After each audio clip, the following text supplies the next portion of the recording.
Hello students, welcome to the apartment registration tutorial for 2025-2026. My name is Jean Wilwell. I'm the Senior Director here in the Residential and Commuter Life Office. This tutorial is going to give you some information about when you register for housing, how you register for housing, and I'll also show you what the housing gateway is going to look like when you log in to register on your day for registration. You'll see on the screen there, our contact information is there. So if you think of any questions after viewing this tutorial, you can email us at housing@longwood.edu or give us a call at 434-395-2080. You can also stop by our office, which is located on the ground floor of Eason Hall. So just wanted to talk about some of the exciting housing options for next year. So we are continuing with our 12-month summer storage program at Landings and Lancer Park. So what that program is if you're a student that currently lives at the Landings or Lancer Park and you squat and sign up for that same exact housing space for the fall, you will have the option to then either stay in your space over the summer, which we consider 12-month housing, or if you're not planning on being in Farmville, but you want to store items in your space, so that you don't have to move everything home, you can do that as well. There's no additional cost for this program, so it's a great option for students living in our apartment communities. We are going to continue to allow students living at Lancer Park to have a commuter parking pass. So this is going to allow students at Lancer Park to park at Lancer Park, but then also have the added convenience of being able to drive their cars to campus and park in the commuter parking lots. The FAB will continue to run service from campus to Lancer Park and from Lancer Park to campus as it always had. So that's another option for students traveling back and forth from Lancer Park, and it is within walking distance to campus as well. So in regards to meal plans, if you're a student that signs up to live at Lancer Park or the Landings, you will have the opportunity to choose the block meal plans, which are a lower costing meal plan, the block 50 and the block 80, and they do come with a 400 bonus dollars each.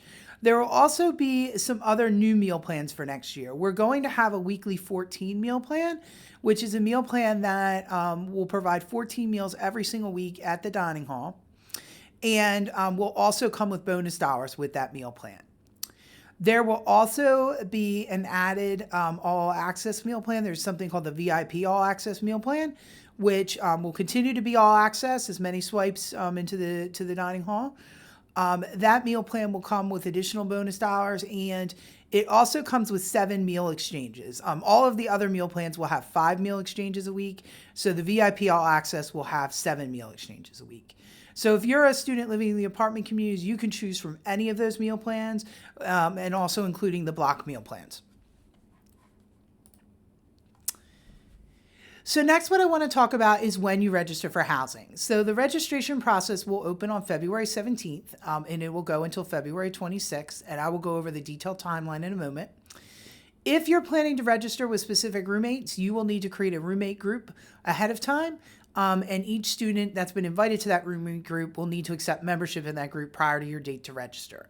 So how this is going to work is you form a roommate group, and then one person from that group is actually going to complete the registration for your entire group on your day to register. Students are eligible to register for apartments without full occupancy, but we do encourage them to fill the apartments to full occupancy. What that means is if you're a group of 3, you can sign up for a 4-bedroom apartment, no problem. That one open space will then be filled by another student who's signing up for housing. Housing registration will take place each day from 10 a.m. to 4 p.m. through the Student Housing Gateway. And then, as I mentioned before, each group's going to select a designated roommate who's going to register the entire group for the apartment. So when do you register for housing? So the first week of housing registration is dedicated to squatting registration and the studio lottery. So those students that currently live in an apartment can sign up to return to that same apartment unit, and they need to do that either on February 17th, 18th, or 19th. Registration will be open from 10 to 4 each day in the Student Housing Gateway. And so let me give you an example. So let's say I live in the Landings this year, and 3 of my roommates are not coming back to Longwood next year. I as the person who's going to squat the apartment, because I currently live there, I can pull in 3 new students to be my roommates next year. I just need to create a roommate group, add them to the roommate group, and have them accept membership in the group.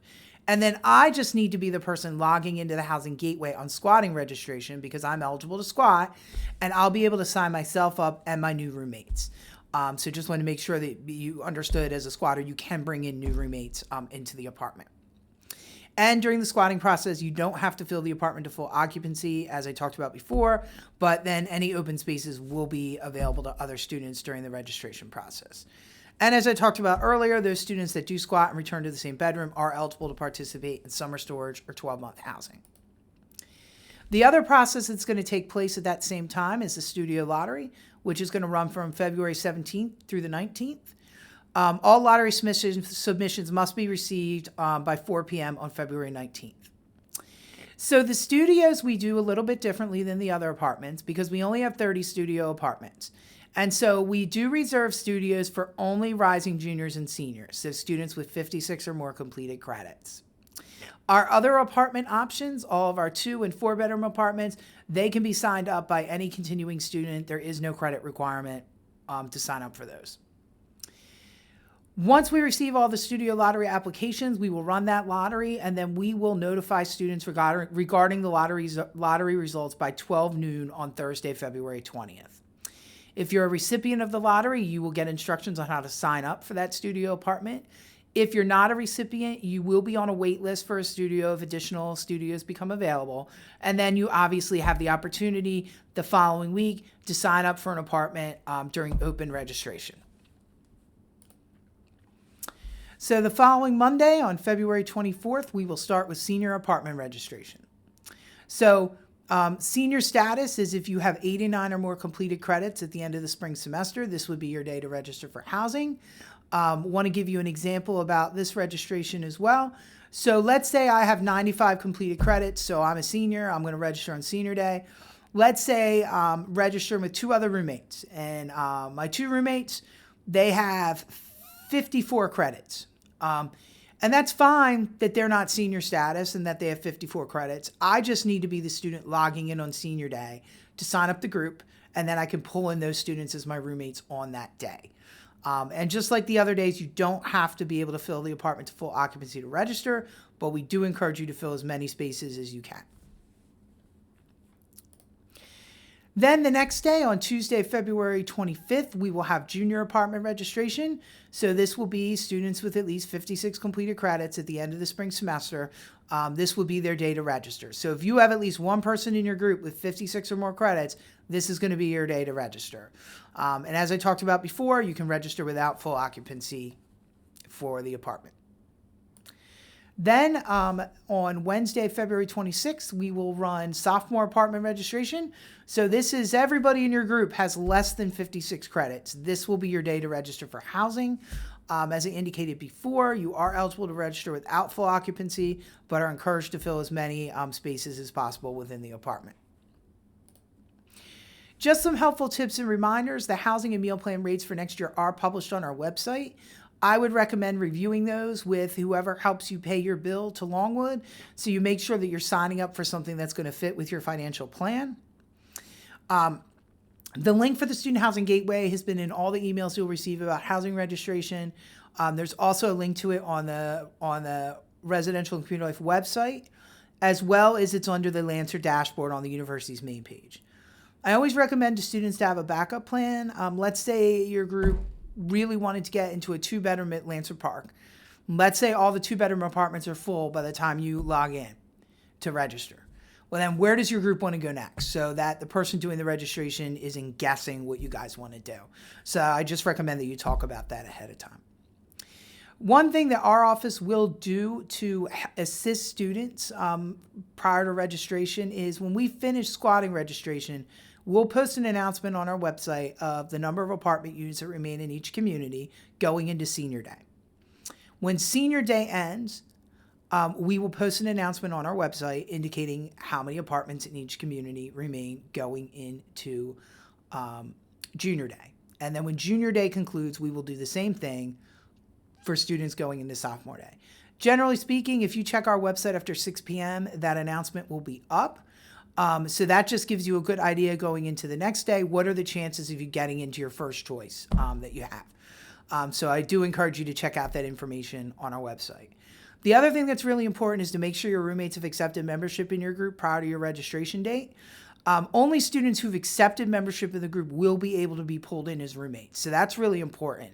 I'm going to go over the roommate group form in a moment here and show you how that works, but it's really important to make sure everybody accepts membership prior to registering.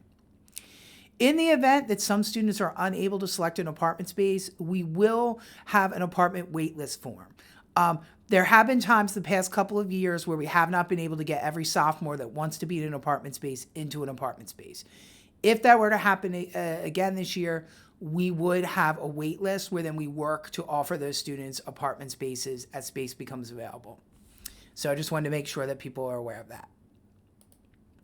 All right, so here we are. We're going to do what the Housing Gateway is going to look like during registration.